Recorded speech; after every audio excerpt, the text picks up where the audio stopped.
Bino byanjuddwa Dorisa akola akulira ekitongole ekiwoza omusolo ekya URA mu lukungaana lw'abannamawulire ku kitebe kyabwe Nakawa bw'abadde afulumya alipoota ku ngeri ekitongole kya URA gye kikung'aanyizaamu omusolo okuva mu 2016 okutuuka mu 2017.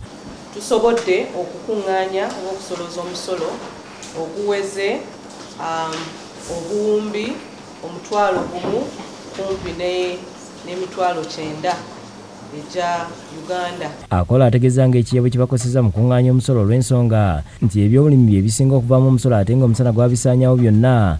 Ebintu byonna ebikwatagana n'ebyobulimi tufuna Ekyeya nga bwe mukimanyi ekonomi yaffe kumpi eyimiridde ku byabulimi. Kati bwe tufuna Ekyeya kitegeeza nti ebyobulimi bikosebwa. Ebyobulimi bwe bikosebwa n'enfuna y'eggwanga nayo ekosebwa kinene.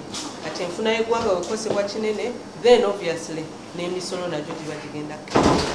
Ono ategeeza nti basuubira mu mwezi ogujja bajja kusobola okung'aanya omusolo omulala okulaba nga batuuka ku ssente z'abalambikibwa ng'embalirira tennasumibwa. Akola era ategeeza ng'ebyenfuna by'eggwanga binaawuuse nga tebalina musolo gwe bafunye mu kitongole kino era oluvannyuma alambuludde ebitongole ebisinze okukung'aanyaamu omusolo. Ebyensimbi n'ensuwa yo sekita yo ekoledde ddala wansi wa zero. Tulabye negative growth mu sekita eno mu kiseera kino kye tukubye amabega. Ekyo kikulaga nti maybe abantu abalina okusasula amabanja gaabwe mu bbanka tebagasasudde oba okugula policies z'ensuwa tebaziguze nga bwe bandibadde balina ozzigula.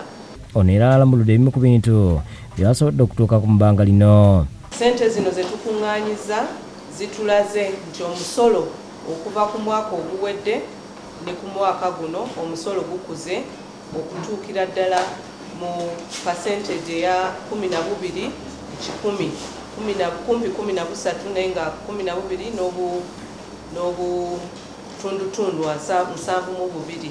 Afuwa Nakityo yakusakidde gwe mu Bukedde TV.